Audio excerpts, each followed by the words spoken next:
de France Culture.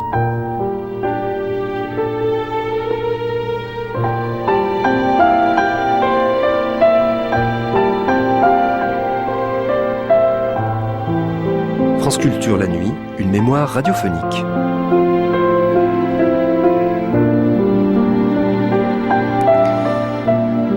Toutes les mythologies comportent un ou plusieurs récits d'origine. Nous allons nous intéresser au plus célèbre d'entre eux, celui qu'on trouve dans la Genèse.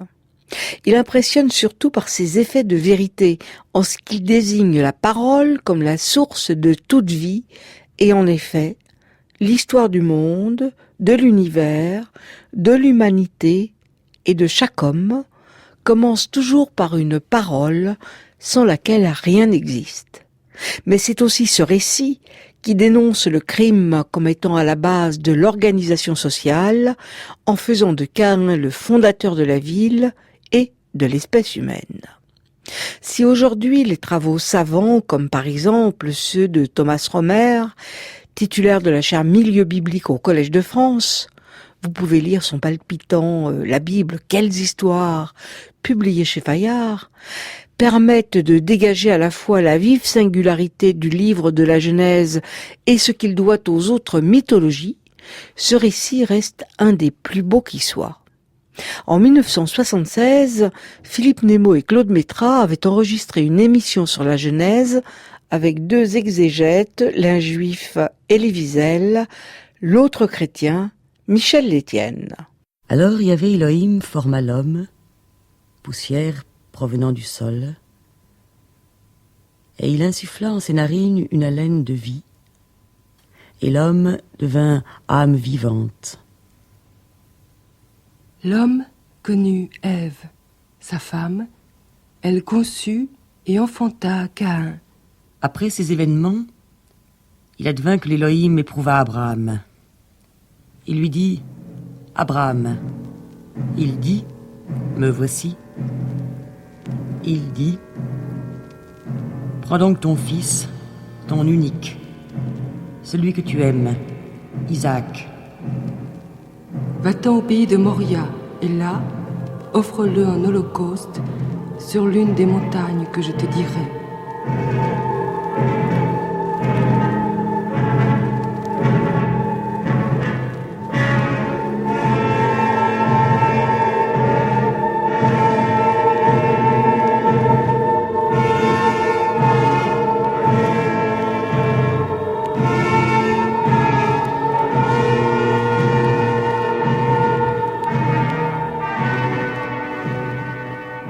Comme chaque lundi soir, Claude Métras et Philippe Nemo vous proposent l'autre scène ou les vivants et les dieux.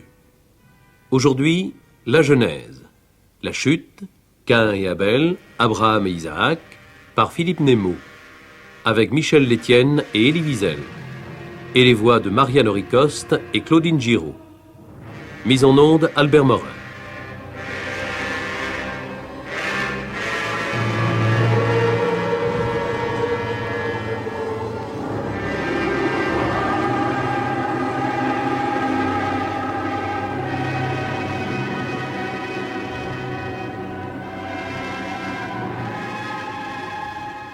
Parler de la Bible est une chose difficile. Autant de religions bibliques, autant de lectures différentes. Elie Wiesel est un grand théologien et un grand poète israélite. Michel Lestienne est un savant jésuite, formé aux méthodes modernes de critique textuelle. L'un explore la Bible à l'aide du Talmud et du Midrash, c'est-à-dire qu'il laisse les signes et symboles de la Bible parler librement à sa pensée. L'autre lit les mêmes textes avec un souci scientifique. Il veut reconstituer en détail l'histoire littéraire et sociale de la Bible, ce qui ne l'empêche pas de construire ensuite une interprétation théologique. Ces deux méthodes sont sans doute complémentaires. En effet, devant des textes aussi mystérieux, on est partagé entre l'envie de se laisser séduire par leur force prophétique et le besoin tout de même de savoir où quand, comment, par qui et dans quelles intentions ils ont été écrits. Complémentaires, ces deux méthodes, pourtant, ne sont pas conciliables. Dans cette émission sur la Genèse, nous laisserons donc Élie Wiesel et Michel Lestienne poursuivre chacun son chemin, à part. L'auditeur choisira. Peut-être ne voudra-t-il pas choisir.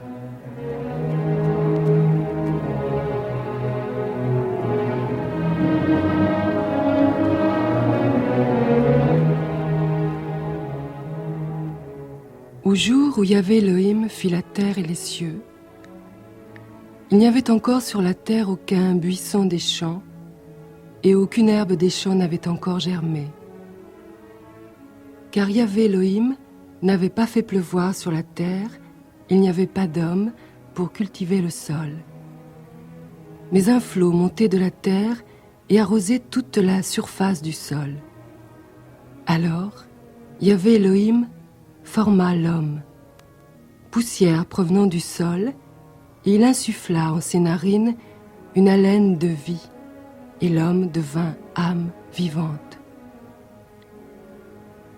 Yahvé Elohim planta un jardin en Éden, à l'Orient, et il y plaça l'homme qu'il avait formé. Yahvé Elohim fit germer du sol tout arbre agréable à voir et bon à manger, ainsi que l'arbre de vie au milieu du jardin et l'arbre de la science, du bien et du mal. Yahvé Elohim prit l'homme et l'installa dans le jardin d'Éden pour le cultiver et pour le garder. Puis Yahvé Elohim donna un ordre à l'homme en disant : de tout arbre du jardin tu pourras manger, mais de l'arbre de la science, du bien et du mal, tu n'en mangeras pas, car du jour où tu en mangerais, tu mourrais. Yahvé Elohim dit : il n'est pas bon que l'homme soit seul. Je veux lui faire une aide qui soit semblable à lui. Alors, Yahvé Elohim fit tomber une torpeur sur l'homme, et celui-ci s'endormit. Il prit une de ses côtes et enferma de la chair à sa place. Yahvé Elohim bâtit en femme la côte qu'il avait prise de l'homme. Il l'amena vers l'homme. Or, tous deux étaient nus, l'homme et sa femme, et ils n'en avaient point honte. Or, le serpent était le plus rusé de tous les animaux des champs qu'avait fait Yahvé Elohim. Il dit à la femme : est-ce que vraiment Elohim a dit : vous ne mangerez d'aucun arbre du jardin ? La femme dit au serpent : du fruit des arbres du jardin nous pouvons en manger, mais du fruit de l'arbre qui est au milieu du jardin, Elohim a dit : vous n'en mangerez pas et n'y toucherez pas, de peur que vous ne mouriez. Le serpent dit à la femme : vous n'en mourrez pas, mais Elohim sait que le jour où vous en mangerez, vos yeux se dessilleront et vous serez comme des dieux, sachant le bien et le mal. La femme vit que l'arbre était bon à manger et qu'il était agréable aux yeux et que l'arbre était plaisant à contempler. Elle prit de son fruit et en mangea. Elle en donna aussi à son mari qui était avec elle et il en mangea.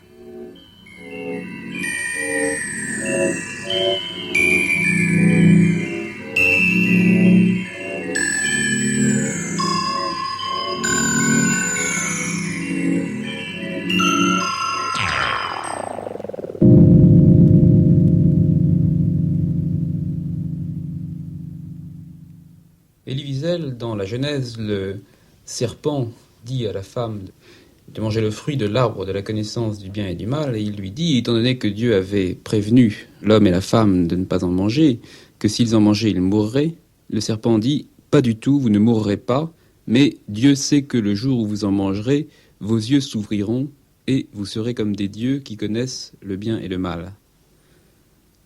Alors la femme décide quand même d'en manger. Que voulait-elle savoir ?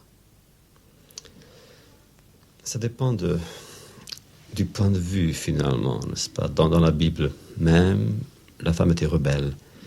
Mais dans le commentaire talmudique, c'est beaucoup plus riche, beaucoup plus imagé. Dans le Talmud, la femme, ce qu'elle fait finalement, n'est-ce pas ? Elle essaie de séduire le serpent après avoir été séduite par lui. Elle essaie de s'élever au-dessus de son mari. Elle essaie de dominer le mari. Donc, en sachant plus que le mari, elle obéit au serpent. Il y a une alliance serpent-Ève contre Adam. Mais Adam est une victime ? Adam est toujours victime de Dieu, victime d'Ève. Il reste victime jusqu'à la fin, finalement. Il est victime de ses enfants. La femme est victime du serpent aussi. Oui et non. Et là encore, il y a tant de sources, il y a tant d'images, il y a tant d'histoires, il y a tant de légendes. Il y a certaines légendes, bien sûr, qui disent oui, c'est la serpente qui était l'origine du mal, l'origine de l'invention du mal. C'est Satan. Satan, oui, Satan. Il y a d'autres noms, Ashmedai. Mais il y a d'autres légendes qui disent que non, c'est cette Ève qui a aimé cela. Elle a aimé. Il y a même, n'est-ce pas, une interprétation mystique qui dit qu'il y a eu une sorte de relation très intime entre le serpent et Ève, et la semence du serpent, c'est elle qui a produit le mal dans le monde, dans les hommes. Par l'intermédiaire de la femme. Par Ève, oui. Dieu punit la femme, l'homme et le serpent, et il y a une gradation dans ces punitions. Bon, le serpent est puni différemment. Le serpent est puni parce qu'avant, dit le Talmud, le serpent c'était un homme. Il marchait droit, il parlait comme un homme, il se comportait comme un homme. Et finalement, parce qu'il a voulu s'imposer trop, il a dû ensuite ramper. Or, le serpent était le plus rusé de tous les animaux des champs qu'avait fait Yahvé Elohim. Yahvé Elohim dit au serpent, « Puisque tu as fait cela, maudit sois-tu entre tous les bestiaux et entre tous les animaux des champs. Sur ton ventre, tu marcheras. » Ève, c'est différent. Ève doit souffrir en tant que femme, et Adam doit souffrir toujours, et c'est pas la mort. Là, c'est la mort qui a été inventée. Et pourtant, ce n'est pas Adam ni Ève qui subissent la mort pour la connaître. Ils subissent la mort à travers Abel, plus tard. La première mort, c'est celle d'Abel, pas celle d'Adam. Et pourquoi est-ce qu'Abel est la première victime ? Oh là, nous sommes déjà dans une autre histoire, mais d'abord parce que c'est ainsi que nous subissons la mort, finalement. La conscience de la mort, la connaissance de la mort, c'est par autrui que nous l'avons. Je vois quelqu'un mourir et je sais que je mourrai. Donc Adam et Ève savent qu'ils mourront parce qu'ils ont vu leur fils mourir. Le vrai tourment de la mort, c'est cela.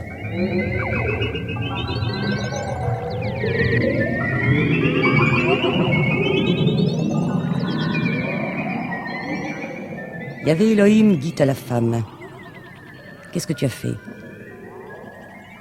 La femme dit, « Le serpent m'a dupé et j'ai mangé. » Il dit, « Je vais multiplier tes souffrances et tes grossesses. C'est dans la souffrance que tu enfanteras des fils. Ton élan sera vers ton mari et lui, il te dominera. »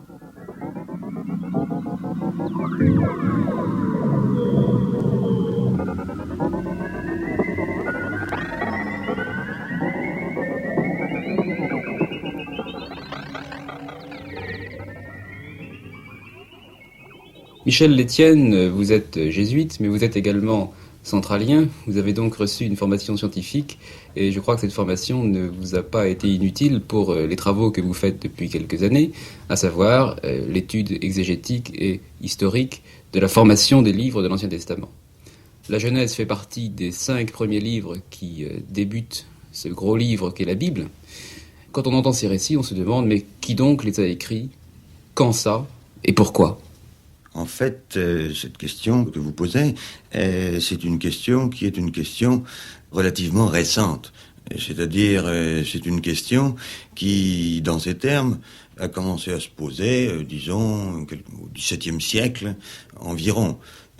Jusqu'au XVIIe siècle, à quelques exceptions près, ces premiers livres de la Bible, on considérait qu'ils avaient été écrits par Moïse, disons à la fin du 2e millénaire avant Jésus-Christ. Alors on attribuait certains livres à Salomon, à Esdras, et puis alors les grands livres prophétiques, Isaïe, Jérémie, Ézéchiel, Daniel, étaient attribués aux individus qui portaient ce nom-là.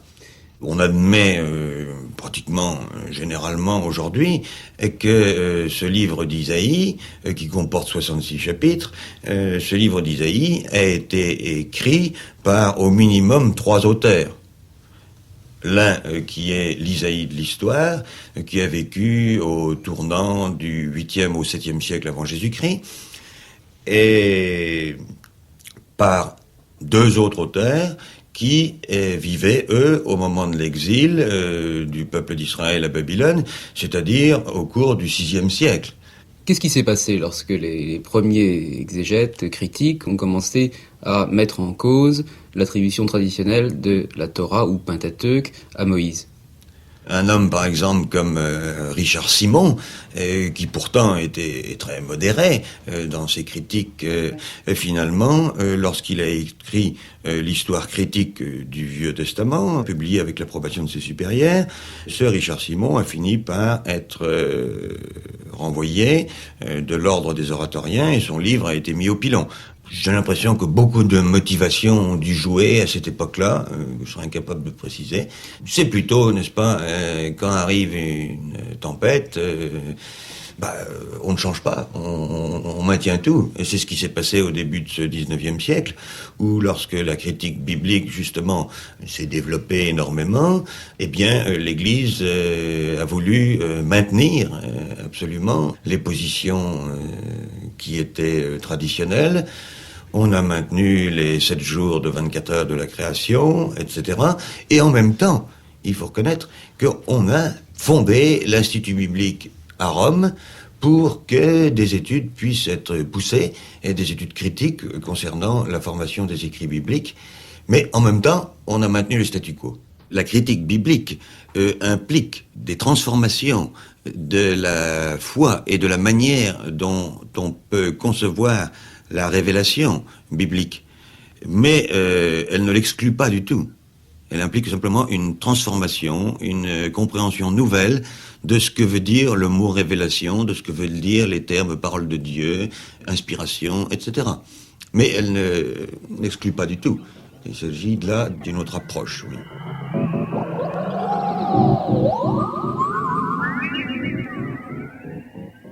Mais je vais vous reposer, Elie Wiesel, la question que je vais vous poser au début. Qu'est-ce que Ève, qu'est-ce que le serpent, qu'est-ce que l'homme? Puisque tous les trois, quand même, ils sont tombés, ils ont péché. Qu'est-ce qu'ils voulaient tirer de ce très mystérieux arbre de la connaissance du bien et du mal? Il y a dans le jardin d'Éden 2 arbres, enfin il y en a une grande quantité, il y a des arbres, disons, anodins, et puis il y en a 2 qui sont essentiels, qui sont l'arbre de la vie, dont précisément Adam et Ève seront éloignés, ce sera leur punition. Et il y a l'arbre de la connaissance du bien et du mal, l'arbre du discernement. Et c'est ça que le lecteur ne comprend pas très bien. Il y a 2 arbres, en effet, l'arbre de la vie. Donc imaginez Adam et Ève mangeant des fruits de l'arbre de la vie, et alors ils seraient immortels, comme Dieu. La connaissance leur est refusée. Cela dit, le serpent, dit le Talmud, était à l'époque avant le temps, le serpent c'était l'ange préféré de Dieu. Et finalement, le serpent a vu qu'Adam est là, il savait très bien qu'Adam un jour sera le maître de la création, donc par jalousie, il a séduit Ève et induit Adam en erreur et en faute. Donc le serpent doit être puni. Passons maintenant à Ève. Ève, dit le Talmud, a péché. C'était une série de péchés plutôt. Qu'est-ce qui s'est passé? Ève a menti à Adam. Et Ève a menti au serpent. Au serpent, elle a dit que Dieu nous a interdit de manger, n'est-ce pas, de l'arbre de la connaissance. Plus, dit-elle, si nous mangeons de cet arbre, nous mourrons. Plus, dit-elle, si nous touchons à l'arbre, nous mourrons. Et ça, c'est faux. Dieu n'a pas dit cela. Donc c'est dangereux d'exagérer, n'est-ce pas? Là, on joue déjà avec la fiction. Il ne faut pas faire de la fiction quand il s'agit de théologie. En plus, le serpent arrive et il dit, écoute, je te montrerai quelque chose. Dit la légende toujours, n'est-ce pas? Et à un certain moment, il a poussé Ève contre l'arbre. Donc il a touché l'arbre. Le serpent lui a dit, tu vois, tu as touché l'arbre, tu es vivante. Donc tu peux manger, tu ne seras pas morte. Et alors là, le Talmud dit une chose très très belle, et vraiment le Talmud fait, c'est la grande littérature. Tout d'un coup, Satan devient psychologue. Et Satan dit, bon, maintenant tu as touché l'arbre, et tu veux manger, mais je ne t'en donnerai pas la pomme. Et cette Ève qui supplie Satan pour goûter, n'est-ce pas, la pomme. Et la scène, vraiment, se déroule comme au théâtre. C'est du très grand théâtre. Bon. Adam, pendant toute cette scène, n'est pas là. Il est ailleurs. Alors bien sûr qu'Adam n'est pas coupable. Il est ailleurs, oui. Où est-il? Il se promène, il rêve. Adam est un rêveur. Il se promène avec Dieu, peut-être. Parce que dans le Talmud encore, on voit Dieu et Adam se promenant, n'est-ce pas, dans un jardin, et Dieu lui montre la création, il lui dit ceci, cela, n'est-ce pas? Oui, c'est certainement, on entend les bruits des pas de Dieu dans le jardin d'Éden. On l'entend, mais avec Adam. Ils sont très copains, ils s'amusent très bien ensemble. La faute d'Adam, c'est d'avoir laissé Ève à la maison seule avec les serpents. C'est ça la faute d'Adam. Tout de même, tu as une femme, reste avec elle. Si Adam était là, il n'y aurait pas eu d'histoire. Donc Satan, n'est-ce pas, plutôt le serpent, a profité de l'absence d'Adam, du mari, pour s'introduire auprès d'Ève et la séduire. Donc tout le monde est en faute, même Dieu. Il y a toujours, n'est-ce pas, cette ambiguïté un peu dans la Bible, que même Dieu peut être en faute. Pourquoi avoir manigancé tout cela? Pourquoi avoir mis en scène cette histoire-là? Parce que on voit très bien que Dieu a établi des pièges devant Adam, devant Ève. Oui, bien sûr, cet arbre était au milieu du jardin. Au milieu, pourquoi faire? Il aurait pu le cacher. Donc, Dieu n'est pas entièrement sans responsabilité là-dedans, et on le sent d'ailleurs dans Caïn et Abel. Plus tard, où c'est clair, là le Midrash est très explicite, où Caïn, l'assassin, à un certain moment se tourne, n'est-ce pas, vers Dieu, il dit, mais après tout, tu aurais pu m'empêcher. Et tu ne l'as pas fait. Qu'en concluez-vous? Oh, il n'y a pas de conclusion dans la Bible. Dès qu'il s'agit de Dieu, il n'y a pas de conclusion. Dieu est la question, Dieu est la réponse, et nous sommes le lien entre la question et la réponse. C'est un livre de relations humaines, c'est un livre d'homme à homme, non pas d'homme à Dieu. Oui, c'est ce qui fait que le Dieu dont parle le récit de la Genèse est un Dieu imaginé par les hommes. Pas imaginé, non. Là, je n'irai pas si loin, parce que qui suis-je moi pour dire cela? C'est un Dieu qui met des hommes face à face et leur dit, voilà, vous voulez vivre sur une terre, vous pouvez la détruire, mais vous pouvez aussi la fructifier, vous pouvez aussi la faire épanouir. Et je vous aiderai. J'aime toujours l'exemple plus tard, quand Dieu finalement se décide à se révéler aux hommes. Donc au Sinaï, pour la première fois et la dernière fois, il y aura une présence réelle, n'est-ce pas? Dieu sera là, et la Bible nous dit, ils verront les voix. Donc ils verront la présence divine. Et pour la première fois, Dieu apparaît au Sinaï pour parler aux hommes. Bon, que va-t-il leur dire? Finalement, il aurait pu leur faire un cours de théologie. C'est sa spécialité tout de même. Et il ne le fait pas. Il aurait pu leur expliquer alors, n'est-ce pas, le mystère du commencement. Il aurait pu alors répondre à toutes leurs questions métaphysiques, leurs angoisses, leurs souffrances. Pas du tout. Dieu, pour la première fois, en s'adressant aux hommes, leur dit des choses banales. Tu ne tueras pas, tu ne voleras pas, tu honoreras ton père. Bon, mais c'est ça, la relation humaine. Et je pense que c'est ça la base morale, éthique et esthétique de la pensée juive. Que ce qui compte, c'est ce que l'homme fait à autrui, à son prochain, et non pas à Dieu. Dieu dit, je peux très bien me débrouiller moi-même, tout seul. Mais ce qui compte pour moi, c'est comment tu te comportes avec ton semblable.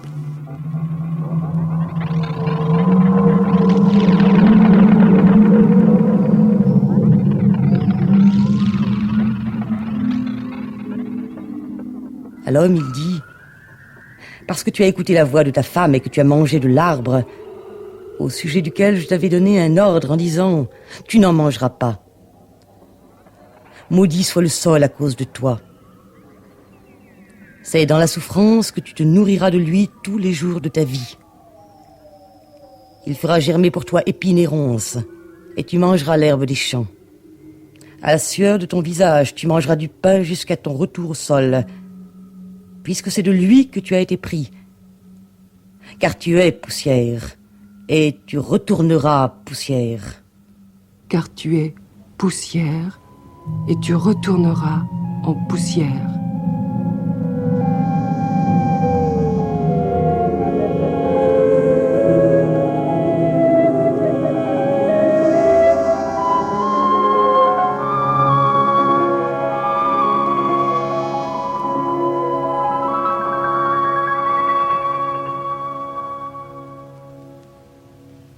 Alors, Michel Létienne, nous allons un peu passer en revue cette histoire de la formation du Pentateuque. Et là, il y a une comparaison qui saute à l'esprit, c'est que nous sommes en train de faire une émission de radio. Les auditeurs ont entendu des textes de la Bible, ils ont entendu Elie Wiesel, maintenant ils vous entendent. Bref, nous procédons à un montage, et à un montage à partir de documents de diverses origines que nous avons enregistrés à différents endroits. Les uns sont des lectures par des comédiens de textes déjà écrits. Et alors on peut se demander au fond, si des chercheurs dans 1000 ans retrouvaient notre émission, comment ferait-il pour démêler les chevaux et comment pourrait-il attribuer chacune des paroles que je prononce, que vous prononcez, que Elie Wiesel prononce, que les comédiennes prononcent, comment pourrait-il les attribuer à leurs auteurs en leurs époques véritables? C'est un peu le problème que vous vous posez à propos du Pentateuque. Oui, je crois que la comparaison qu'on vient de prendre est une excellente comparaison, en ce sens que le Pentateuque, dans son état actuel, représente l'aboutissement d'une longue histoire rédactionnelle qui est en fait un montage qui s'est effectué en plusieurs étapes successives. La seule chose qui soit aujourd'hui à notre disposition, c'est un texte, et c'est un texte où les documents que nous pensons pouvoir retrouver dans ce texte sont aujourd'hui emmêlés et imbriqués les uns dans les autres. Donc nous avons à procéder en sens inverse. Alors, quelles sont, dans cet ordre, les différentes étapes ? Alors, il y a une première étape, on se trouve devant des manuscrits sont des manuscrits en langue hébraïque. Le manuscrit le plus ancien de l'Ancien Testament en langue hébraïque et complet que nous possédons date du début du XIe siècle après Jésus-Christ.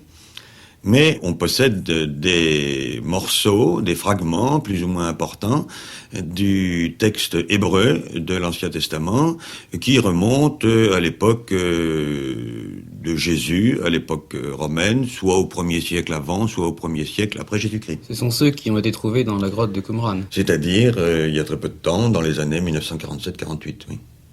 Bon, alors remontons encore d'une étape. Si on essaye de remonter plus haut, à ce moment-là, nous n'avons plus de fragments de texte. Il faut donc s'appuyer sur le texte que nous avons, s'appuyer sur les incohérences qu'il présente, sur les diversités de styles qu'on peut y découvrir, pour essayer de montrer que ce texte est un texte composite qui n'est pas né en un seul jour, mais qui est le fruit d'une longue histoire littéraire. Dans la Bible, il y a le Pentateuque, qui ouvre la Bible. Ensuite, on a des livres qu'on appelle les livres historiques, c'est-à-dire ceux qui racontent l'histoire sainte du royaume d'Israël. Le Pentateuque, lui, retraçant l'histoire avant la création du royaume d'Israël. Ensuite, il y a les livres poétiques et sapientiaux, enfin les psaumes, les proverbes, le livre de Job, les cantiques des cantiques. Et puis, il y a les prophètes. Alors, c'est un peu la grande division qu'on peut établir dans la Bible. Et là, nous nous occupons du Pentateuque, c'est-à-dire le livre qui contient ce que les Juifs appellent la loi, la Torah, mais qui contient aussi la première histoire du peuple hébreu, le livre des origines du peuple hébreu.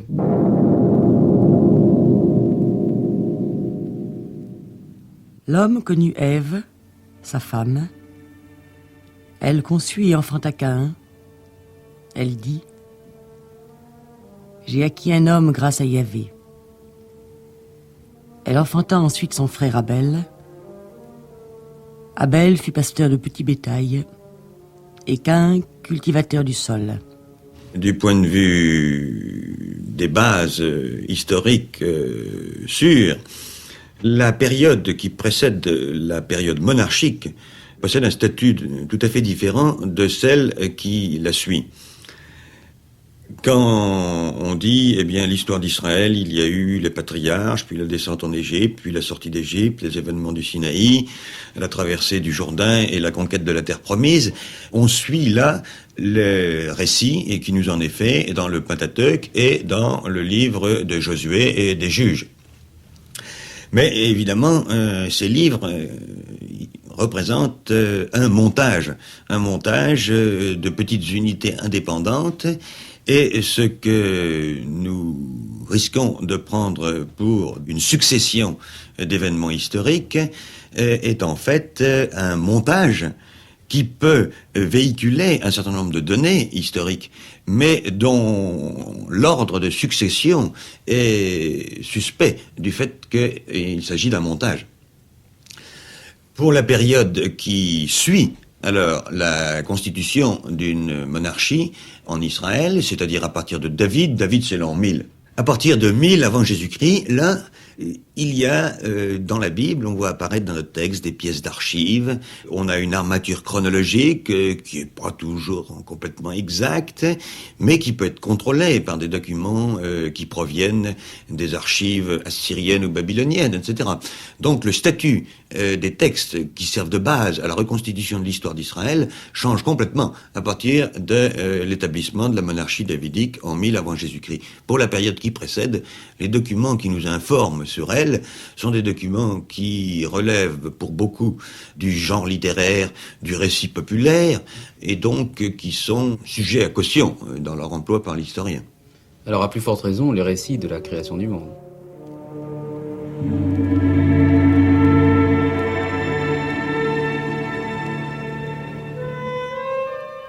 Il advint au bout d'un certain temps que Caïn apporta des fruits du sol en oblation à Yahvé.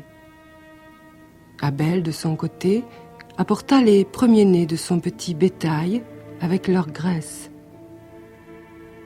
Or, Yahvé eut égard à Abel et à son oblation. Mais à Caïn et à son oblation, il n'eut pas égard. Caïn en éprouva une grande colère et son visage fut abattu. Ah bah oui, alors là, tout historien est en droit de réclamer une chaîne de témoignages entre l'événement et le document écrit qui lui rapporte cet événement. Non pas que cette chaîne puisse la reconstituer, mais elle doit être envisagée comme possible, au moins. Or, pour le récit des origines de Genèse 2 et 3, qui nous parle du paradis terrestre et de la création du premier homme et de la première femme, on ne voit pas du tout comment on peut avoir une chaîne de témoignages entre cette période et le texte qui nous en parle, qui est un texte du 9e ou du 10e siècle.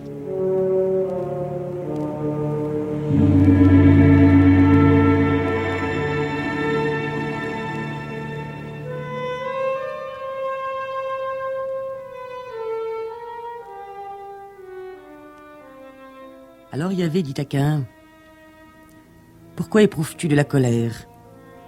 Et pourquoi ton visage est-il si abattu?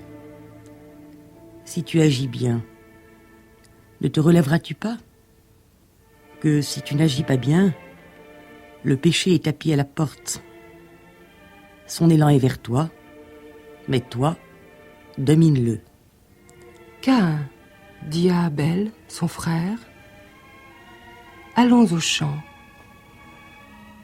Et comme ils étaient au champ, Caïn se leva contre Abel, son frère, et le tua.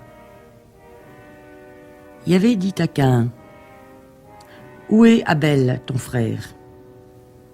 Il dit, « Je ne sais. Suis-je le gardien de mon frère ?» Il dit, « Qu'as-tu fait ? La voix du sang de ton frère crie du sol vers moi. Maintenant donc, maudit sois-tu de par le sol qui a ouvert sa bouche pour prendre de ta main le sang de ton frère. Quand tu cultiveras le sol, celui-ci ne continuera plus de te donner sa force. Tu seras fugitif et fuyard sur la terre. » Caïn dit à Yahvé, « Ma faute est trop grande pour que je la porte. Voici que tu m'as chassé aujourd'hui de la surface du sol, et je me cacherai de devant toi. Je serai fugitif et fuyard sur la terre, il arrivera que quiconque me rencontrera me tuera. Yahvé lui dit. Eh bien, quiconque tuera Caïn, Caïn en sera vengé 7 fois. Alors Yahvé mit un signe à Caïn pour que ne le frappe pas quiconque le rencontre. Puis Caïn sortit de devant Yahvé et habita au pays de Nod, à l'orient d'Éden. Le point de départ de cette histoire connue de chacun, à savoir que Caïn a tué Abel, c'est quand même une négligence de Dieu, ou alors une machination de Dieu. Absolument. Là encore, dans ce drame, tout le monde est coupable. Tout le monde.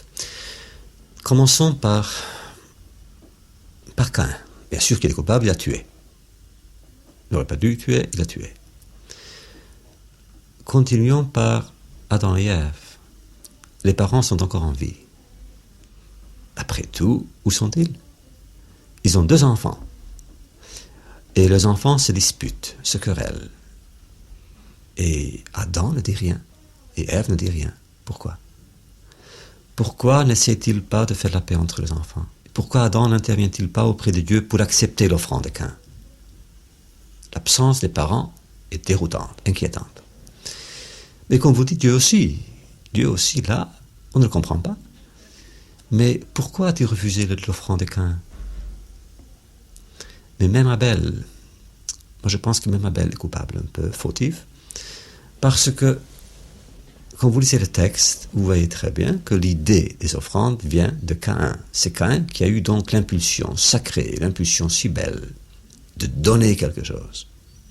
Pas de recevoir, mais de donner quelque chose. Il voulait faire don de ce qu'il avait, pas de ce qu'il était, parce qu'il ne savait pas encore ce qu'il était, mais de ce qu'il avait, sa possession. Le petit Abel, par jalousie peut-être, ou par envie, se dit « Ah, mon frère va donner tout cela à Dieu, moi aussi, je vais donner quelque chose à Dieu. » Oui, car le sacrifice d'Abel est après celui de Caïn. Après. Alors il se dit « Bon, puisque Caïn, n'est-ce pas, donne quelque chose, je donnerai quelque chose de mieux. » Il fait donc de la surenchère. Donc Abel aussi est coupable. Coupable d'abord pour faire la surenchère, mais plus encore. Abel est coupable pour autre chose. Quand Caïn est malheureux, et dans la Bible, le texte est très clair, très descriptif, comment il a l'air. Vaïplou panaf, ce qui veut dire son visage est tombé. Il a le vrai cafard. Le visage abattu. Abattu. Qu'est-ce qu'il fait alors? Caïn ne va pas voir ses parents pour leur dire « Mon père, ma mère, je suis malheureux ». Il ne dit rien à Dieu, mais il va voir son frère, son ami, son camarade, son complice, le seul être vivant, en fait, avec qui il se sent une sorte de parenté, bien sûr, et aussi de camaraderie. Donc il lui parle. Allons au champ. Et le texte, encore, est clair. Vayomer Caïn el Hevel Achif. Et Caïn s'adressa par la parole à son frère Abel. Et il n'y a pas de réponse. Et Abel ne répond rien. Et là, nous nous disons, mais tout de même, il y a 2 personnes sur terre, 2 enfants sur terre qui se partagent la terre entière. Et ils ne peuvent pas coexister. Et quand un frère qui est malheureux s'adresse à moi, et il veut me dire sa peine, et me l'a dit, et je n'écoute pas, je ne réponds pas. Donc même Abel, la victime, il est coupable. Bon, comment maintenant dénouer, n'est-ce pas, tous ces fils-là? Premièrement, la mort que subit Caïn préexistait à Caïn. Parce que, nous l'avons vu, c'était Adam et Ève. La chute, oui. Il y a eu la chute, n'est-ce pas? Donc la mort existait avant Caïn. Maintenant, il faut éviter qu'il étende sa main, prenne aussi de l'arbre de vie, en mange et vive à jamais. Ensuite, nous nous disons aussi que s'il n'y avait pas eu cette mort, s'il n'y avait pas eu ce meurtre, que serait-il passé alors? Rien. Personne ne serait mort. Donc il n'y avait pas eu de genre humain, pas d'espèce humaine. Il a fallu finalement que Caïn tue Abel pour qu'il y ait ensuite un 3e frère, et c'est la beauté du texte aussi, Sheth, n'est-ce pas? Le 3e frère En remplacement d'Abel. En remplacement de deux. Pourquoi Caïn n'est pas mort? Il n'est pas mort, mais ça ne fait rien, mais il est mort aux yeux des parents. Le Talmud le dit, que c'est fini, qu'à ce jour-là, n'est-ce pas, Adam et Ève ont pleuré leur fils, les deux fils, parce que l'assassin et la victime, ensemble, sont morts déjà pour les parents. Il a fallu un troisième fils, et le courage qu'ils ont eu d'ailleurs, le courage que le père et la mère ont eu pour avoir encore un fils, alors qu'ils ont vu l'un des fils devenir assassin et l'autre victime, là, c'est extraordinaire. Je trouve que là, c'est très beau. Très, très beau. On efface tout et on recommence. On recommence. Le pouvoir de l'homme, c'est de recommencer, pas de commencer. Le commencement appartient à Dieu. Le recommencement, c'est humain. Et c'est très, très, très beau. Cette force qu'ils avaient, n'est-ce pas, cette conviction qu'ils avaient de pouvoir recommencer, de rebâtir sur les ruines une autre vie, une autre existence. Moi, ça me rappelle toujours, n'est-ce pas, notre propre génération aujourd'hui, où nous ne faisons que recommencer, alors que tout nous pousserait à en finir. Imaginez en 1945, n'est-ce pas, il y a des juifs partout dans les camps, en Europe, et qui pourtant se marient et ont des enfants. Et à vrai dire, quand moi je songe à ces juifs-là, je ne comprends pas. Le monde a trahi, les hommes ont trahi, Dieu a trahi. Et pourtant, vous voyez là, des malheureux, sans rien, sans maison, sans gîte, sans avenir. Et pourtant, ils recommencent. Là. Mais c'est la force biologique de la vie, non? Je ne pense pas. Je pense que c'est plus que cela, vraiment. Je pense que c'est une sorte de défi lancé à Dieu. Tu veux qu'on s'arrête, on ne s'arrêtera pas. Mais Dieu n'a-t-il pas monté tout ça pour rendre possible ce défi? Bon, là, bien sûr, on est piégé, vous comprenez. C'est comme ça que vous faites quand vous utilisez le Talmud et, le Midrash, c'est qu'au fond, les auteurs que vous citez rentrent dans la situation. J'essaye de voir comment vous lisez la Bible, parce que moi, j'ai le texte de la Genèse sous les yeux, c'est tout. Et effectivement, comme tel, c'est un texte tellement mystérieux, au fond, tellement... Oui, très beau. Oui, très beau, mais, très beau. Mais encore plus mystérieux que beau. Et si on en reste au sens littéral et qu'on essaye de ne lire que ce qu'il y a dans le texte, eh bien, on est toujours embarrassé. Alors que les auteurs du Midrash et du Talmud rentrent dans la situation, au fond. Ils essayent de voir quelle est la cohérence de tout ça. C'est précisément cela, oui. Ils se demandent où était le serpent avant qu'il rentre en scène ici. Que faisait Adam pendant que Ève était séduite par le serpent? Et vous faites pareil? Je fais pas seulement pareil, je fais comme eux, avec eux. Moi, ce que je sais, je l'ai appris là, dans le Talmud. Il n'y a rien d'original là. Je ne fais que transmettre les idées que j'ai reçues, des histoires que j'ai lues. Mais dans Caïn et Abel, c'est morbide. C'est morbide. Parce qu'ici, il n'y a rien. Il n'y a absolument rien. Il n'y a rien de beau, rien de stimulant. C'est la dépression totale. Parce que c'est ça la vraie chute, finalement. Ce n'est pas Adam et Ève. La vraie chute de l'homme, c'est Caïn et Abel. Que pour la première fois, les conflits humains sont résolus par la violence. Sont-ils résolus pour autant? On ne sait pas. Mais c'est un fait, que c'est là que ça commence. Caïn, que devient-il après? Vous vous souvenez? Il connut sa femme qui conçut et enfanta Enoch.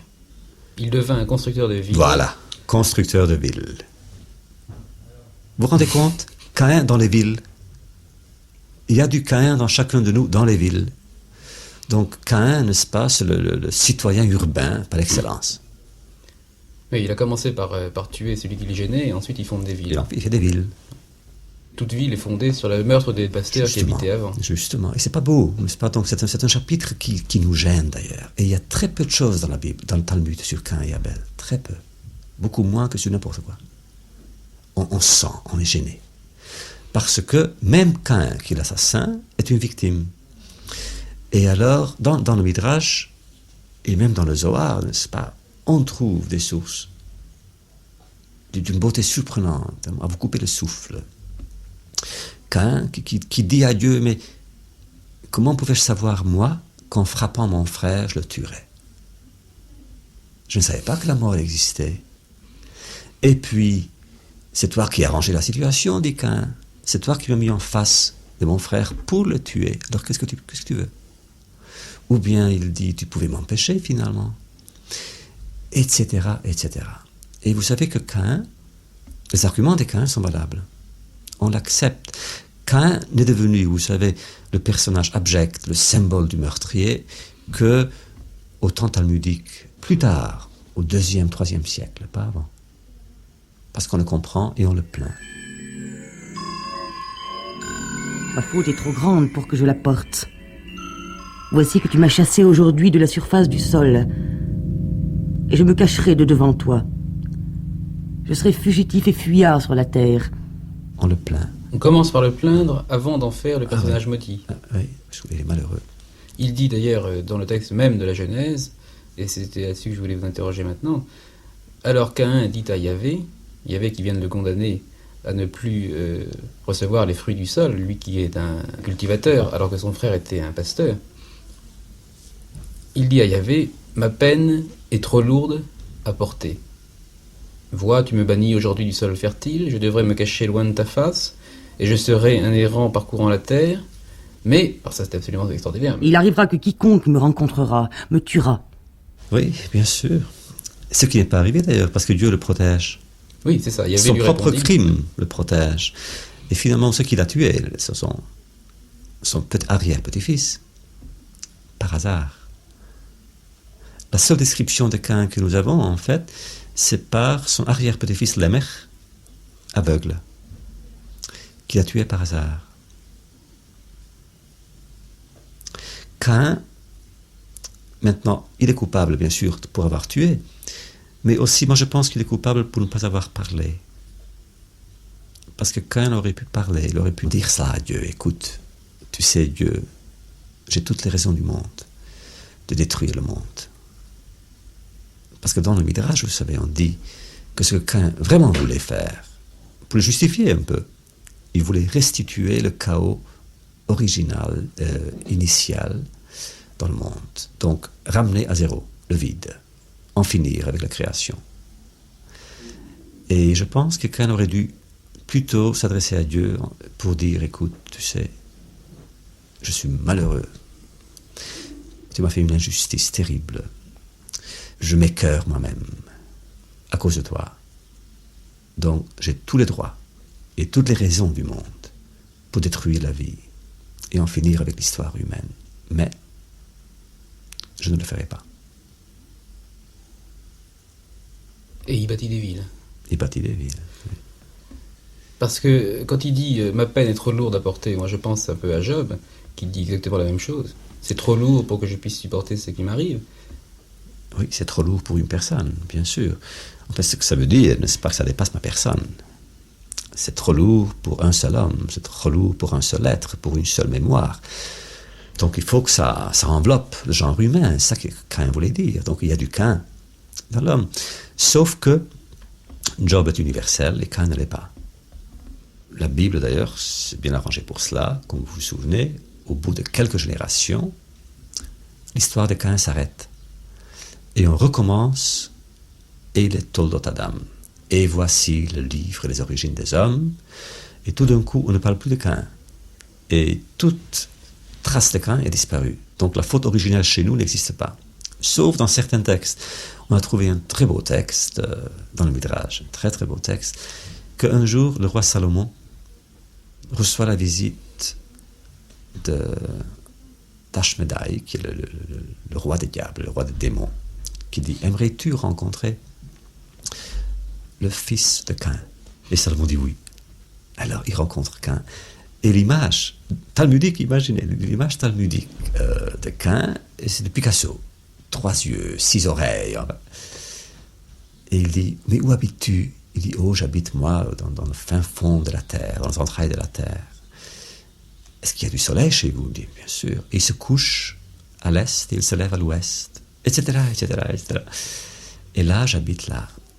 Alors, après avoir parlé pendant 1 heure ou 2 ou 3 avec le descendant de Caïn, il dit, maintenant, aimerais-tu retourner?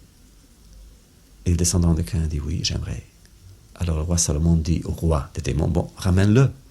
Et sarcastiquement, Ashmedai, le roi des démons, dit, non, je ne peux pas, il faut qu'il reste ici.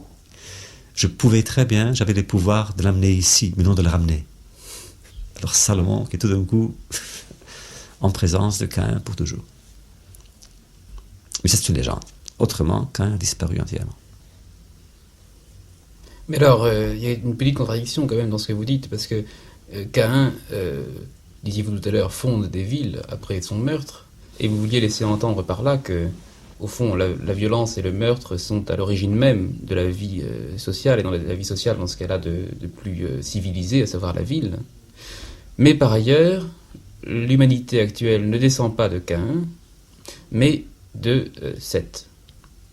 Alors est-ce que finalement le meurtre ne serait pas à l'origine de la vie? Oui, bien sûr, c'est l'un et l'autre. Vous savez, moi je ne crains pas tellement les contradictions.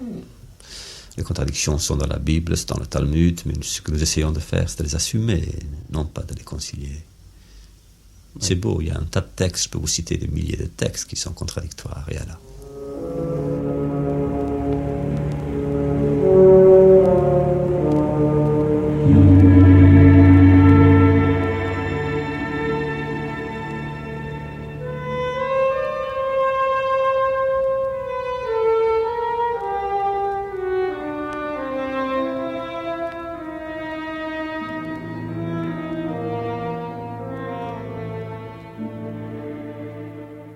Michel Lestienne, nous allons nous occuper maintenant de la Genèse.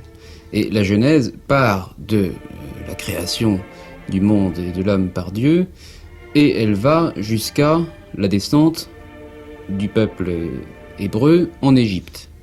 Et là, nous avons un récit d'une continuité remarquable, parce que toutes les générations, depuis le premier homme Adam jusqu'à Joseph, qui est descendu le premier en Égypte, eh bien nous avons une généalogie génération par génération, marquée précisément. Il y a les patriarches, ben oui, et on connaît tous leurs noms à la suite. Adam, Seth, etc., jusqu'à Abraham. Abraham lui-même a pour fils Isaac, Isaac a pour fils Jacob, etc., etc. Alors, c'est cette continuité qui est quand même extraordinaire, parce que ça a quand même impressionné pas mal de gens dans l'humanité, cette histoire-là. Alors, qu'est-ce qu'il faut en penser? Comment ça a été écrit? Et quelle méthode suivez-vous pour essayer d'y voir clair dans cet écheveau? Alors, ce qui saute aux yeux quand on voit les textes de la Genèse, ou du Pentateuque, ou de la Bible en général, quand on voit ces textes, on constate qu'ils présentent un certain nombre d'incohérences, de contradictions, de répétitions. Si on prend par exemple le récit du déluge, on s'aperçoit que ce récit rapporte 2 fois l'ordre d'entrée dans l'arche qui est donné par Dieu à Noé, que l'exécution de cet ordre est rapportée 2 fois, que la sortie de l'arche est rapportée 2 fois. Cet indice montre qu'il semble que ce récit se compose de non pas d'un seul, mais de 2 récits qui ont été imbriqués l'un dans l'autre. À ceci s'ajoute un certain nombre de contradictions à l'intérieur de ce récit, qui concernent surtout la durée du déluge. Par conséquent, on s'appuie sur des indices textuels qui sont ces contradictions, répétitions, incohérences, et aussi alors sur un indice qui est plus difficile à manœuvrer, mais qui est très important, et qui est l'indice stylistique. À savoir que vous avez des textes qui ont un style bref, un peu imagé, du bon style narratif, du type conteur, et puis d'autres qui ont un style beaucoup plus hiératique, de style, mettons, un peu de notaire, quelque chose comme ça. Alors, à l'aide d'examens beaucoup plus détaillés, et qui comportent l'examen du vocabulaire de ces passages, mot par mot, de la recherche des endroits de l'Ancien Testament où on retrouve ce vocabulaire, et à l'aide d'enquêtes précises, longues et difficiles, on peut utiliser et exploiter les diversités de styles à l'intérieur de la Genèse. Et en exploitant tous ces indices et en examinant surtout leur convergence, parce que c'est ça un argument capital, il faut que ces indices convergent, eh bien, on peut arriver à émettre un certain nombre d'hypothèses qui sont chacune plus ou moins vraisemblables concernant la formation de ces textes. Alors, un premier résultat assez général, c'est que vos collègues et vous-même êtes à peu près d'accord sur le fait que le Pentateuque a au moins 4 origines différentes. Il y a, depuis la fin du XIXe siècle, une hypothèse qui est l'hypothèse de Graff, Kühnen et Wellhausen, qui est l'hypothèse dite documentaire du Pentateuque, qui est aujourd'hui admise par une grande majorité des exégètes.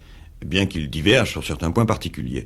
Mais disons que c'est le modèle représentatif qui plane derrière les enquêtes des exégètes actuels et qui sert à penser la formation du Pentateuque. Alors, selon cette hypothèse, parce qu'il s'agit finalement toujours d'une hypothèse, mais qui rend bien compte des phénomènes littéraires de notre texte.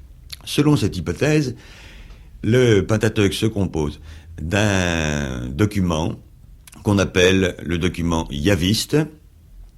Pourquoi ? Parce que il emploie le nom divin Yahvé, celui du Dieu d'Israël, le nom propre du Dieu d'Israël, comme le nom propre du grand dieu des Babyloniens était Marduk, par exemple.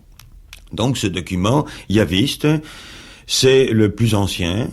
Il émane du royaume de Juda, de Jérusalem, donc de la capitale, et il a pris naissance, au point de vue de l'écrit, on parle toujours de l'écrit en ce moment, au 9e ou au 10e siècle avant Jésus-Christ.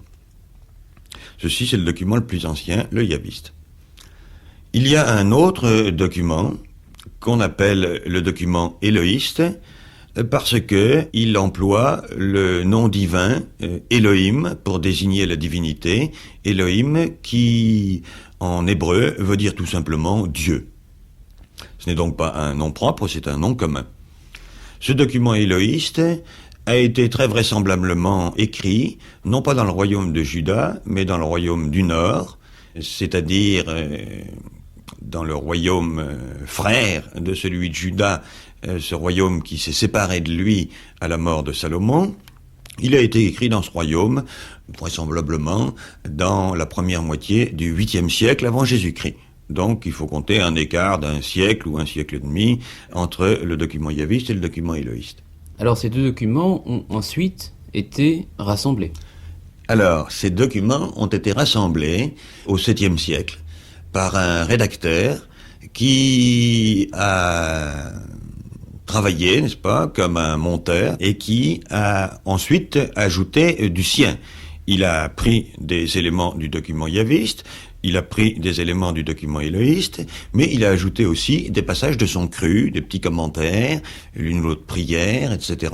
Alors on a deux pièces de tissu, en quelque sorte, de couleurs différentes, et cousues avec du fil blanc, et parfois on arrive à voir le fil. Et parfois le fil se laisse assez bien repérer. Oui, oui. Je prends un exemple. Vous avez dans le livre de la Genèse 2 récits qui rapportent comment Agar, une servante de Sarah, a été chassée ou s'est enfuie de chez sa maîtresse et de chez son maître, Abraham. Le premier se trouve au chapitre 16 de la Genèse et c'est un récit yaviste. Le second se trouve au chapitre 21 et c'est un récit élohiste. Le problème devant lequel se trouvait le rédacteur qui a rassemblé ces deux récits, c'est qu'à la fin du chapitre 16, eh bien Agar, puisqu'elle s'est enfuie de chez Abraham, eh bien elle est précisément en dehors de ce campement d'Abraham, elle est partie. Or, pour qu'on puisse de nouveau rapporter au chapitre 21 un nouveau départ d'Agar, eh bien il faut la faire revenir chez Abraham, il n'y a pas d'autre solution. Et précisément, c'est ce que fait le rédacteur qui a rassemblé ces deux récits, le rédacteur yaviste élohiste, J.E. comme on dit. Il le fait, ça se trouve au chapitre 16, verset 9. L'ange de Yahvé lui dit « Retourne vers ta maîtresse et humilie-toi sous ses mains ». C'est donc que Agar est revenue. Et ce verset 9, vous avez également mis le verset 10, eh bien, ont été rédigés par ce compilateur qui rassemblait les textes yavistes et élohistes, et ce qui fait qu'au fond, il a ajouté de son cru au récit ancien. Et on ne pouvait pas le savoir tant qu'on n'avait pas fait ces savants recoupements que vous faites, parce que précisément dans le texte qu'on a, on a le verset 8, puis suivi du verset 9, suivi du verset 10, suivi du verset 11, comme si c'était le même texte. Oui, c'est ça. Ce rédacteur J.E., comme on l'appelle, parce que on appelle le yaviste J, n'est-ce pas, I comme yaviste, et puis E comme éloïste. Ce rédacteur J.E., alors donc introduit parfois de son cru pour pouvoir maintenir deux récits dans son texte, le récit yaviste et le récit éloïste, et puis parfois il y introduit des prières, des passages qui lui permettent de construire tout un ensemble dramatique, de monter ensemble ces deux récits. Alors ce document synthétique entre le yaviste et l'éloïste a été à son tour réuni à d'autres documents. Oui, alors ce n'est pas fini. Avec le rédacteur J.E., nous sommes au 7e siècle avant Jésus-Christ. Au moment de l'exil, cette histoire est réécrite par un auteur qu'on appelle sacerdotal, parce que ces idées sont celles du clergé, des milieux sacerdotaux du temple de Jérusalem. Et cette histoire, eh bien, se trouve, elle aussi, ce récit, se trouve lui aussi compilé à l'intérieur du Pentateuque, et c'est le 3e document de la théorie documentaire du Pentateuque. Après le yaviste, l'éloïste, on a l'auteur sacerdotal. Alors maintenant, on a un ensemble composé de 3 éléments, et puis il y a un 4e et dernier élément qui va intervenir, c'est le livre du Deutéronome. Alors, restons-en là pour l'instant, parce que le Deutéronome c'est un peu spécial, justement il ne raconte pas les mêmes récits que les autres, et on a donc notre Pentateuque au complet.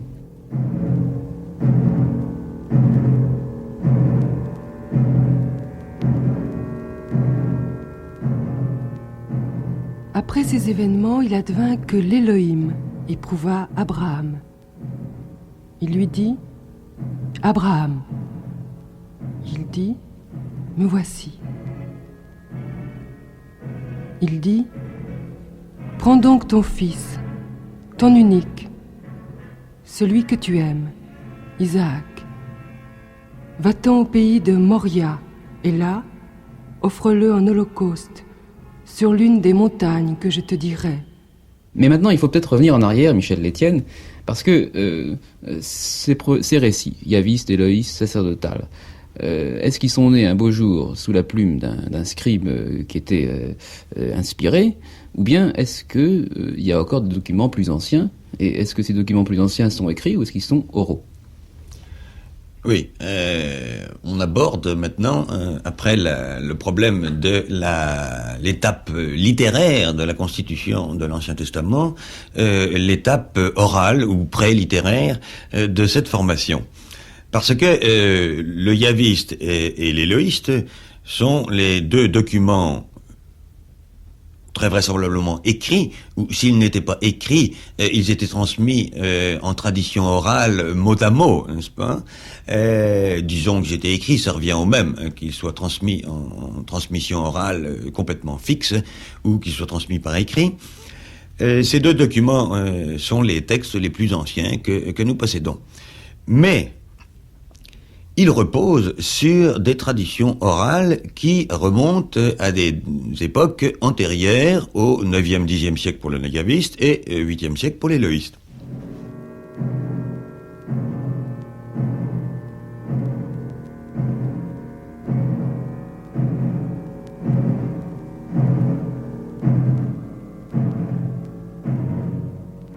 Abraham se leva de bon matin, sangla son âne, prit ses 2 serviteurs avec lui, ainsi que son fils, Isaac, fendit les bois de l'Holocauste, se leva et s'en alla vers l'endroit que lui avait dit l'Élohim.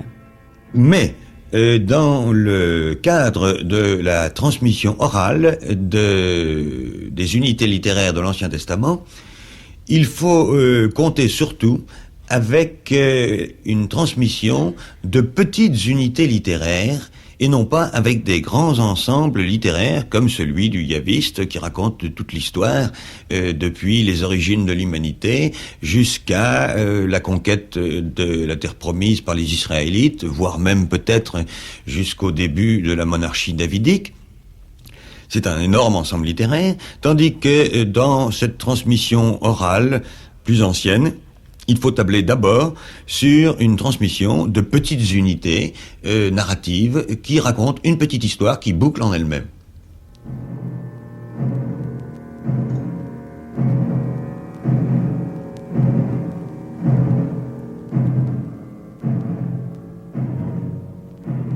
3e jour, Abraham leva les yeux et vit l'endroit, au loin. Abraham dit à ses serviteurs, « Demeurez ici avec l'âne. Moi et le garçon, nous irons jusque-là, et nous nous prosternerons, puis nous reviendrons vers vous. » Un exemple, le récit du sacrifice d'Isaac, qui forme une petite unité. Au début de ce passage, l'ordre est donné à Abraham d'aller sacrifier son fils. Abraham obéit, il s'en va à l'endroit où il doit sacrifier son fils, et à la dernière minute, in extremis, une parole divine arrête le bras d'Abraham. Isaac est sauvé, et on rentre à la maison. L'histoire est finie, tout le monde comprend.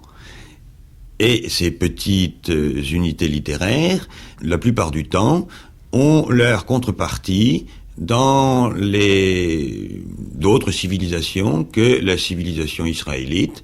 On rencontre, par exemple, ce qui fait une tradition analogue, et ça fait le thème de l'Iphigénie à Aulis d'Euripide, c'est Agamemnon qui doit sacrifier sa fille Iphigénie. À la dernière minute, Iphigénie disparaît et on voit une biche qui apparaît à sa place. L'histoire est finie. Abraham prit les bois de l'Holocauste et les mit sur son fils, Isaac. Il prit en sa main le feu et le couteau, puis tous deux marchèrent ensemble. Isaac dit à Abraham, son père, « Mon père !» Il dit, « Me voici, mon fils. » Voici le feu et les bois, mais où est le mouton pour l'Holocauste ? Abraham dit, « Elohim se pourvoira du mouton pour l'Holocauste, mon fils. » Et tous deux marchèrent ensemble. On constate en fait qu'il existe des trames narratives, des intrigues qui se rencontrent un peu partout sur la planète. À la fin du siècle dernier, un folkloriste a étudié dans l'ère européenne le thème de Cendrillon. Et il a relevé une bonne centaine ou plusieurs centaines, je ne me rappelle plus du chiffre exact, de variantes d'une même intrigue, qui est l'intrigue que nous connaissons sous le nom de Cendrillon. Est-ce que cela vient de ce que les hommes sont constitués de la même manière et donc partout sur notre planète apparaissent des thèmes? C'est une autre question. Mais attendez, pour que ce soit entièrement clair, mais il serait peut-être bon de donner d'autres exemples, parce que précisément dans la Genèse, pour nous en tenir à la Genèse, il y a à l'intérieur même de la Genèse plusieurs récits homologues, bien que les noms propres soient différents. C'est en particulier l'histoire d'Abraham demandant à sa femme Sarah de dire qu'elle est la sœur d'Abraham pour que le chef dans la tribu de qui on arrive ne soit pas tenté de tuer Abraham afin de posséder sa femme Sarah. Alors il y a ça à propos d'Abraham, il y a ça à propos d'autres personnages. Ce motif du patriarche qui dit de sa femme c'est ma sœur se rencontre à 3 reprises dans les livres de la Genèse, une fois au chapitre 12, et il s'agit d'Abraham arrivant en Égypte dans le royaume du Pharaon. Ça se trouve une deuxième fois au chapitre 20 de la Genèse. Le patriarche est toujours Abraham, mais le personnage chez qui il arrive est le petit roi Abimélec, roi de Guérar. Et puis ça se rencontre une 3e fois au chapitre 26. Alors c'est toujours Abimélec, mais là le patriarche n'est plus Abraham, c'est Isaac. Donc il s'agit d'un motif narratif populaire qui a eu une grande vogue et qu'on a raconté de manière différente et qu'on a mis sur la tête de personnages différents. Nous connaissons ce phénomène aujourd'hui d'histoire que l'on peut rapporter de tel grand personnage ou de tel autre, du général de Gaulle ou de Churchill, etc. C'est quand même très important ce que vous dites là, Michel Lestienne, parce que ces textes à propos d'Abraham sont dans la Bible. Alors, par exemple, vous parliez tout à l'heure du sacrifice d'Isaac. Dieu sait que les théologiens ont tiré un enseignement symbolique, de cette histoire. Et alors, vous dites aujourd'hui que, au fond, dans sa structure, elle n'est pas spécifique à la Bible, mais qu'on la retrouve ailleurs. Alors ça va quand même très loin, ça va quand même jusqu'à compromettre un peu le caractère incomparable et singulier de la Bible, ce livre qui, disait-on, avait été révélé par Dieu une bonne fois pour toutes et pour toute l'humanité. Oui, il est certain que tout ce que je viens de dire pose des questions extrêmement graves en ce qui concerne la bonne compréhension de ce que veut dire le mot parole de Dieu et le mot révélation.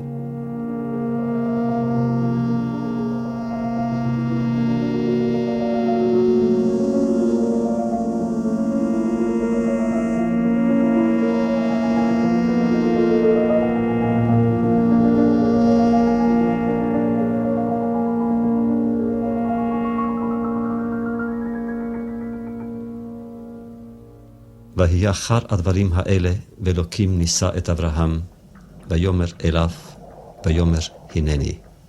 Après ces événements, il arriva que Dieu éprouva Abraham et lui dit « Abraham, Abraham ». Il répondit « Me voici ». ויאמר אליו, קח נא את בנך, את יחידך, אשר אהבת, והעלהו לעולה. Dieu dit « Prends ton fils, ton unique que tu chéris, Isaac, et va-t'en au pays de Moria, et là tu l'offriras en holocauste sur une montagne que je t'indiquerai. » Ils arrivèrent à l'endroit que lui avait dit l'Élohim, et Abraham y bâtit l'autel. Il disposa les bois, attacha Isaac, son fils, et le plaça sur l'autel par-dessus les bois. Puis, Abraham étendit la main et prit le couteau pour égorger son fils. Alors Elie Wiesel, qu'est-ce que ça veut dire cette histoire incroyable ? En effet, c'est une histoire incroyable. C'est une histoire qui fait peur. Elle fait peur, là encore, à plus d'un titre et sur plus d'un plan. Abraham, le premier croyant, le premier ami de Dieu, qui a un fils qu'il aime. Et pourquoi Dieu veut-il ce fils ? Et Isaac, pourquoi se laisse-t-il faire ? Parce qu'il se laisse faire. Et on ne comprend pas. D'après la tradition, Isaac a 37 ans quand ça lui arrive. Donc il marche avec son père ensemble. Ils vont en montagne ensemble. 3 jours et 3 nuits. Ils marchent. Et Isaac ne dit rien. À un certain moment, il sait et il ne dit rien. Pourquoi ? Là, je dois vous dire, c'est un chapitre qui inspire la peur. Il y a beaucoup de réponses, bien sûr. La réponse simple, c'est que Dieu voulait éprouver Abraham, la foi d'Abraham. C'est ce qu'on dit. C'est ce qu'on dit. Moi, je n'aime pas. Parce que j'aime pas un père qui, pour Dieu, devrait sacrifier son fils. Je ne pense pas que j'aimerais un Dieu pareil. Ce n'est pas dans ma tradition, ce n'est pas dans la tradition humaine, même d'y songer, d'accepter. C'est pas humain. Et moi, je pense surtout à ce pauvre Isaac, qui n'y était pour rien. Si Dieu et Abraham ont un jeu à régler entre eux, si Dieu veut éprouver Abraham, pourquoi veut-il le faire aux dépens d'Isaac ? Plus que ça, Isaac, dans le texte, était un garçon très sensible, rêveur, calme, renfermé, toujours à la maison. C'était le poète. Abraham, c'était le grand bagarreur. Il est toujours en route, toujours à se bagarrer avec les rois, à combattre la terre, à convertir le monde entier. Il était tout le temps en chemin, en voyage. Isaac, tout le temps à la maison. Donc, je suis sûr qu'Isaac, en fait, aurait désiré passer un temps seul avec son père. Et à l'âge de 37 ans, finalement, il a cette occasion, cette opportunité. Il est seul avec son père pendant 3 jours et 3 nuits. Et qu'est-ce qui arrive ? Le père, son père, au lieu de lui parler, au lieu d'être père, sort un couteau et veut le tuer. Donc, quel traumatisme. Dans les sources talmudiques, il y a un tas de réponses, bien sûr. Comment expliquer l'épreuve d'Isaac, la peur qu'Isaac l'a fait pour nous, pour ses descendants, pour plus tard. En vérité, moi je n'accepte pas. Je n'accepte ce chapitre-là que sous l'angle humain du défi. Moi je pense qu'Abraham, dès le départ, n'était pas prêt à sacrifier son fils. Dès le départ. Il a donné le change à Dieu. À Dieu. Il a dit à Dieu, c'était plutôt une épreuve dans le sens inverse. C'était Abraham disant à Dieu, voilà, j'aimerais voir Dieu si toi vraiment tu veux que je sacrifie mon fils. Donc l'épreuve était une épreuve double un peu, mais voulue par Dieu. Là encore, c'est l'aspect de la tradition juive. Et non seulement cela, Dieu aime être éprouvé par les hommes. Dieu aime être vaincu par les hommes. Mais écoutez, Dieu, spécialement dans la Genèse, mais enfin dans toute la Bible, est le Dieu jaloux. Et il suffit de lire d'autres textes sacrés, d'autres traditions, je pense en particulier au Coran, pour voir qu'il n'y a que dans la Bible que Dieu est aussi, passionné pour son peuple. Passionné, oui, mais jaloux, non. Il est jaloux aussi.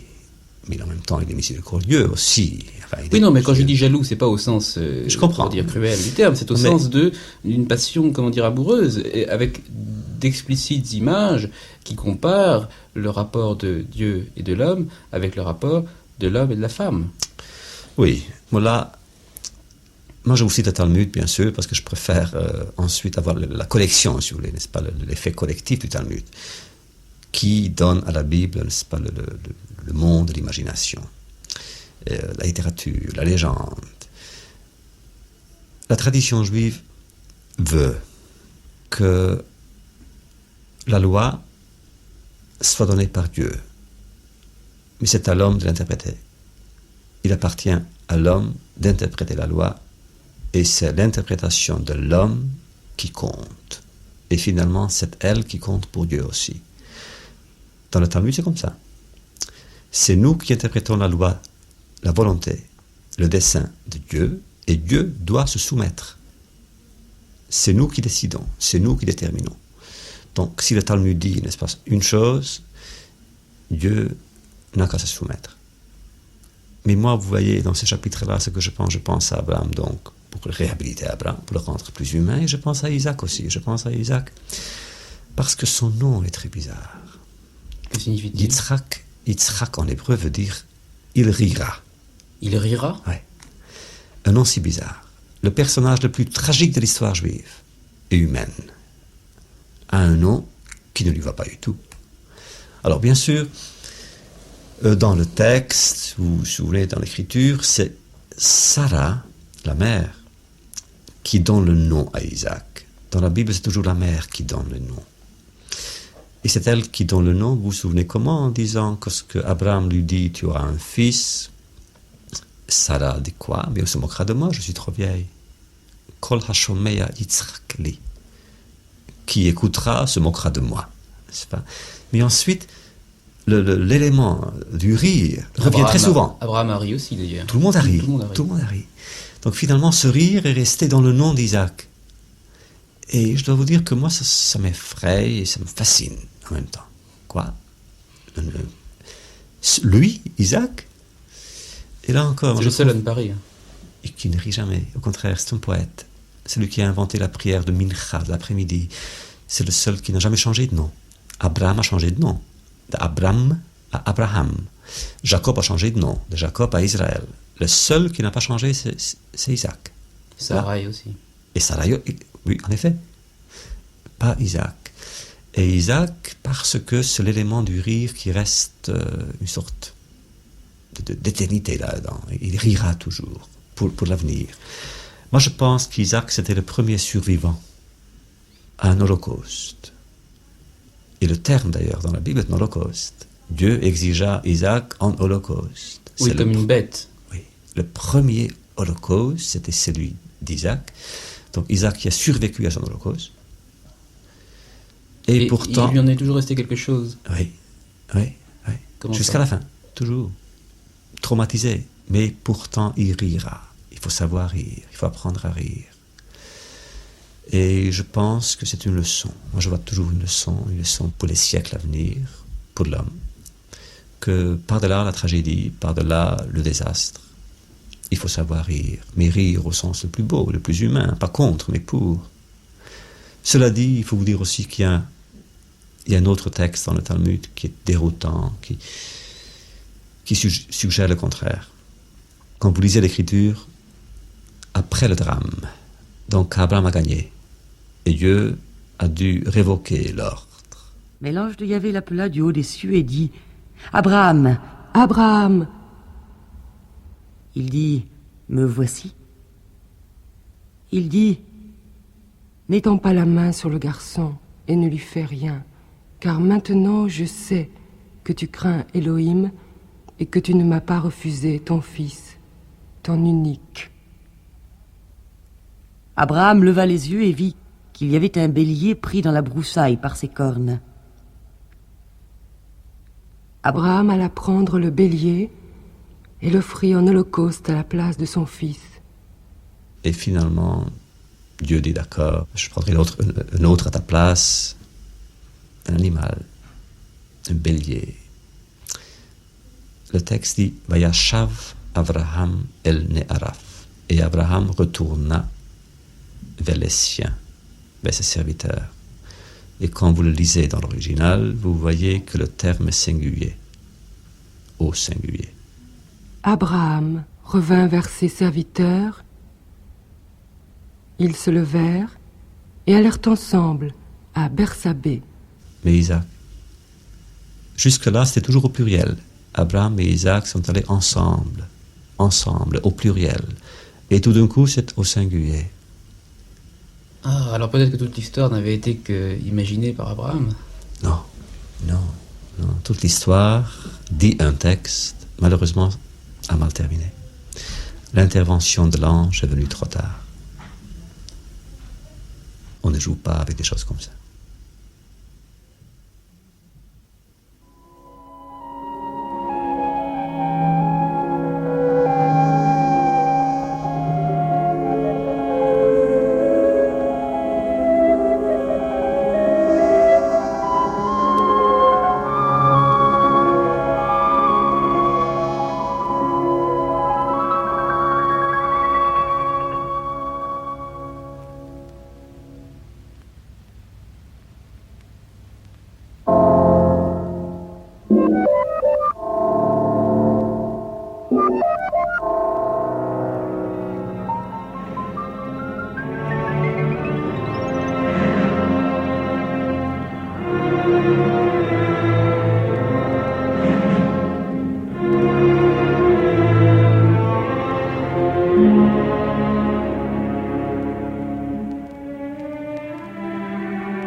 C'était l'autre scène ou les vivants et les dieux.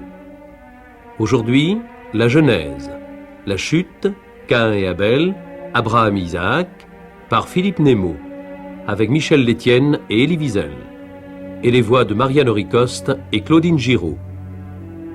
Chef opérateur du son, Jean-Pierre Juncker, mise en onde, Albert Morin.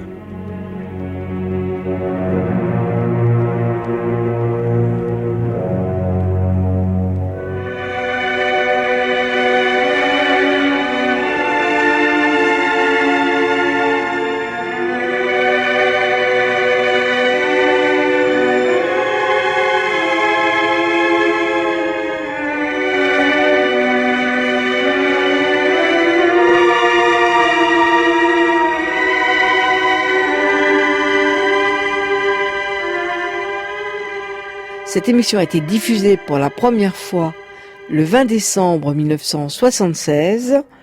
Vous pouvez la télécharger pendant 1 an sur le site franceculture.fr et la réécouter à volonté.